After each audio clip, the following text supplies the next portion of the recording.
At the graduation ceremony, the girl I grew up with confessed her love to me in front of everyone. The crowd erupted in cheers and whistles. I was the only one who looked completely lost. I already have a girlfriend. The entire auditorium fell silent. Ji-yoon's eyes instantly welled with tears. "Minho," she choked out, her voice trembling. "Haven't you been in love with me for years?" Behind her, the giant screen played a slideshow, photos of us from childhood to college. Some of just her, some of just me. But mostly, us. The song Wonderwall by Oasis filled the auditorium. You could tell she planned everything perfectly. She stood there, valedictorian, the star of the show, turning her speech into a public confession in front of thousands. The silence that followed was unbearable. My roommate Junhyuk nudged me hard. "Dude, haven't you been obsessed with Ji-yoon forever? This is your chance." But I was confused.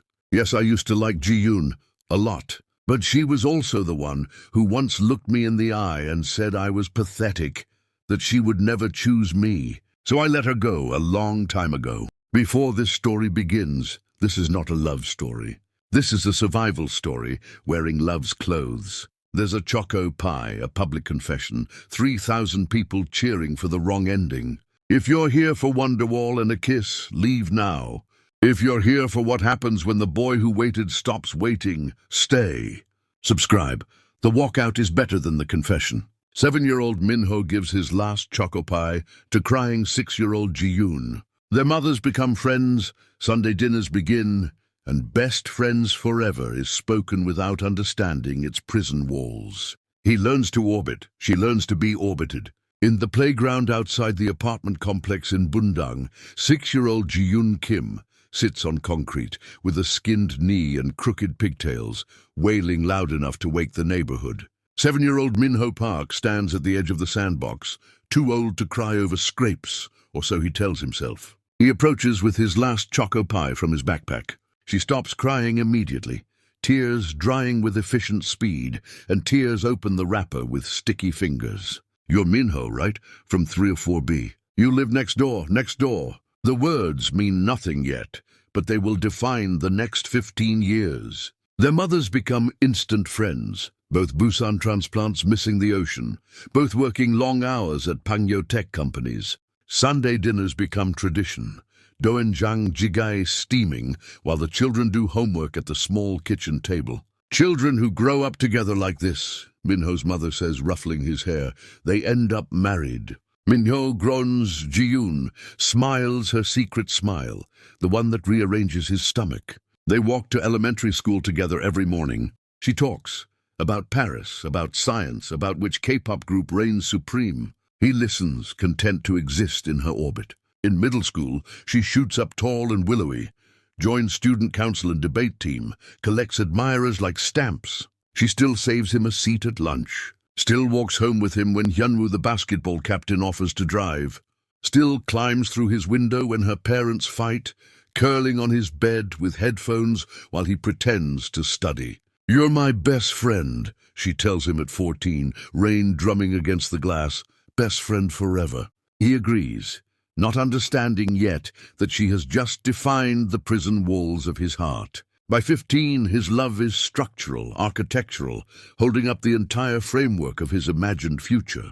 She is not a possibility but a fact, like gravity, like breathing. Their parents still joke about marriage. Now he waits for her reaction, heart hammering, searching her face for any sign of shared hope. She never gives him one. The boy who loves her does not yet know that forever means different things to different people. 3 weeks after Minho's 16th birthday, the dinner happens. Their mothers are at Namdaemun Market. Ji-yoon and Minho are supposed to study for exams, but textbooks lie abandoned on her bedroom floor while a variety show plays on her laptop. She talks about Hyunwoo again. 3 dates, a kiss behind the gymnasium, scientific analysis of his adequate technique and samgyeopsal breath. Minho feels his insides crystallizing into something sharp. "I don't know why you tell me these things," he says, too heavy, too honest. "Because you're my best friend," she says. "Who else would I tell?" "Anyone, literally anyone. Anyone who isn't me."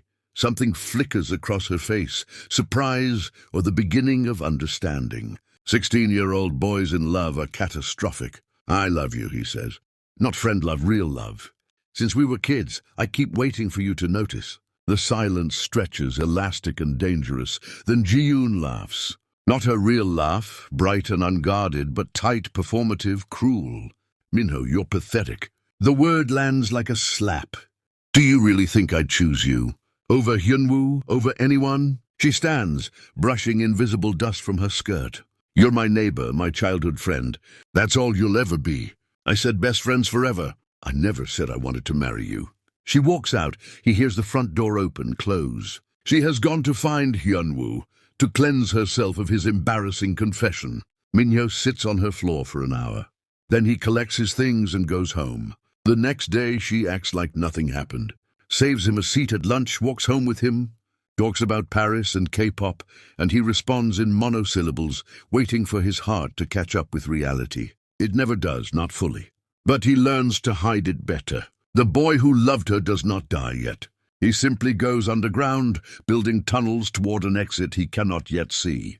They apply to universities separately, Minho to Korea University for engineering, Ji-yoon to Yonsei for medicine, though she will switch to business. Different campuses, different subway lines, different worlds. Minho tells himself this is necessary. The distance will cauterize the wound. It doesn't, but it gives him space to build something else. He joins the robotics club, makes friends who don't know Ji-yoon, who have never heard her name attached to his like a suffix. He meets Sora in his second year, quiet, brilliant, kind, without performance. She laughs at his jokes, remembers his coffee order. Never makes him feel like furniture. When Sora kisses him on the Han River Bridge at sunset, he doesn't feel lightning. He feels warmth, steady, sustainable warmth, the kind you build a life around. They start dating. He tells his mother, who says, "That's nice, dear," with particular disappointment. He doesn't tell Ji-yoon. Something stops him, not deception, but self-preservation. Ji-yoon gets a boyfriend in her second year, Da-young, law student with perfect teeth and a Gangnam family name. Instagram shows her at his tennis matches, at his family's apartment, looking at him with soft admiration she never directed at Minho. The old Minho would be devastated. Instead, Minho feels something loosen. The final death of a hope he was too cowardly to bury properly. That night he tells Sora everything. The choco pie, the window climbs, the dinner, the confession, the pathetic. She listens without interrupting, then takes his hand. She doesn't deserve your origin story, Minho. Stop giving it to her. He starts giving it to Sora instead. The memories, vulnerabilities, parts of himself he'd kept locked in Ji-yoon's shape. It's like learning to breathe through a different lung. Difficult, strange, eventually natural. The boy who loved Ji-yoon is almost gone now. In his place, a man learns that being chosen doesn't require begging, that love can be quiet and still be real, that forever can mean forward instead of backward. 6 months before graduation, Ji-yoon reappears. Tuesday.library. Minho prepares for his final project when his phone buzzes. Can we talk? It's important. They meet at a cafe in Sinchon, neutral territory. She looks different, smaller, despite the expensive coat and careful makeup. The campus queen armor doesn't fit anymore. "Taeyong and I broke up," she says before he can ask. 3 months ago, I didn't tell anyone. Couldn't stand the pity. "I'm sorry," he says, meaning it. Don't be. He was cheating with his study partner from Seoul National. Very cliché. They talk for 2 hours. She tells him about the humiliation, her mother asking about weddings. He tells her about his project, his Samsung job offer, his plans to move to Suwon. He doesn't mention Sora, not deception, self-preservation. The instinct that Ji-yoon would consume his relationship if offered, not from malice, but habit. "Minho," she says as they leave, streetlights painting everything sodium yellow. "Do you ever think about us? What we could have been?" He looks at her. The girl with the skinned knee, the girl who climbed through his window, the girl who called him pathetic and meant it.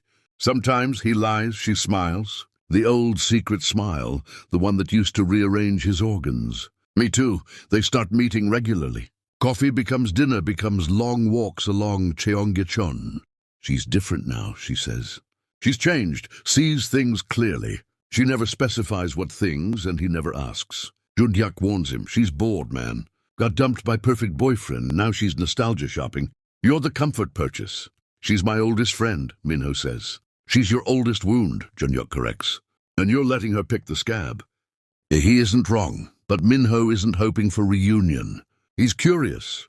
After years of her absence defining his emotional geography, he wants to know what her presence feels like now. Whether the old magic works, whether he's truly free, it doesn't. He is. Every time she touches his arm while laughing, he thinks of Sora's steadier hand. Every remember when feels like weight, suffocating rather than sustaining. The memories are vivid.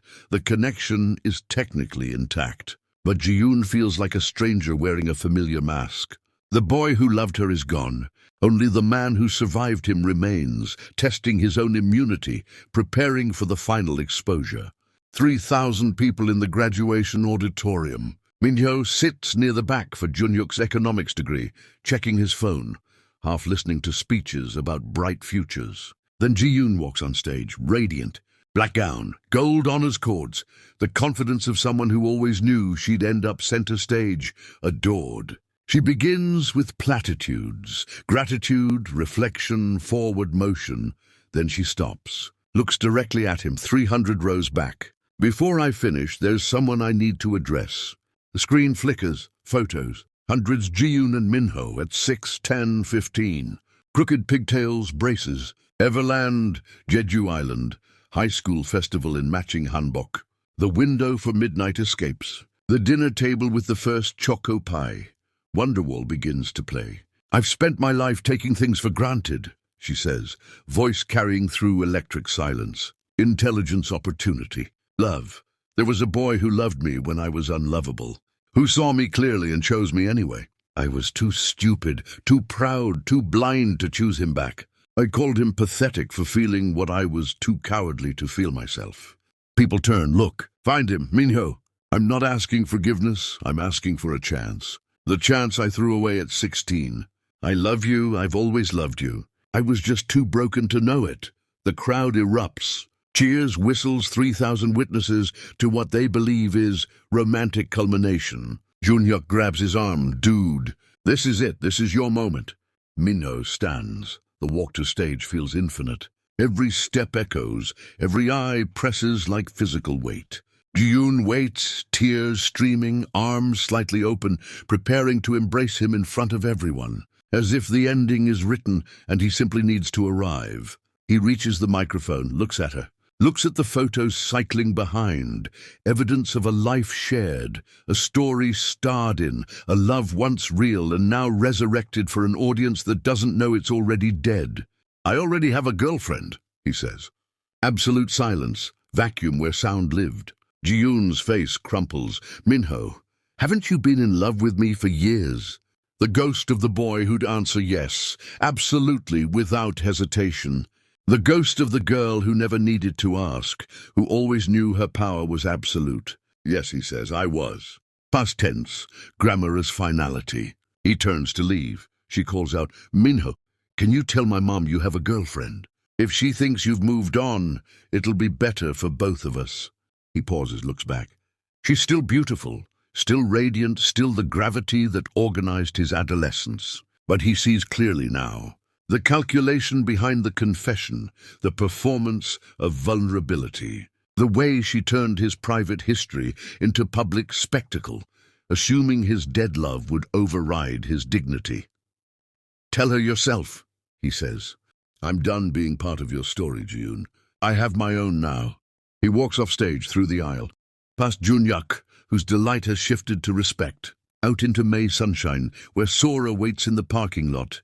Real face after projected ones. How was the ceremony, she asks. Long, he says, but it's over now. She looks at him, really looks and smiles. Where to? Forward, he says, just forward. 6 months later, Minho lives in Suwon with Sora. Small, sunny apartment near Samsung campus, balcony herbs, robot prototypes that will never see production. His mother finally stopped asking about Ji-yoon. Her mother finally stopped cornering him at holidays with meaningful looks. He hears through mutual acquaintances. Ji-yoon moved to Singapore for consulting, dated a venture capitalist. posts increasingly curated photos of increasingly curated life, each asking, "Can you see how well I'm doing? Can you see what you missed?" He can see, he feels nothing about it. The last time he thought of her with emotional weight was their 10-year reunion, which he didn't attend. Junhyuk sent a photo. Ji-yoon in center, surrounded by admirers, still radiant, still performing the role of girl who got everything she wanted. "She asked about you," Junhyuk texted. "I told her you were happy." She said he was supposed to wait. Minho looked at Sora, asleep on their couch with textbook open on her chest, at the life they'd built, quiet and real and entirely theirs. "I did wait," he typed back. "Just not for her. Some loves are origin stories. They shape you, damage you, teach you what to want and fear. But they aren't destinations. You don't stay in them. You use them to build strength to leave, to find something healthier, to become someone who doesn't need to be chosen publicly to feel worth choosing." Ji-yoon gave him first heartbreak. Sora gave him first home. No comparison, only progression. On days he passes the old Bundang apartment complex, visiting parents, walking familiar streets, he sometimes sees a young girl with crooked pigtails, crying over a skinned knee. He hands her a choco pie, tells her it will be okay. Then he walks away toward the future, leaving the past to play its slideshows for someone else.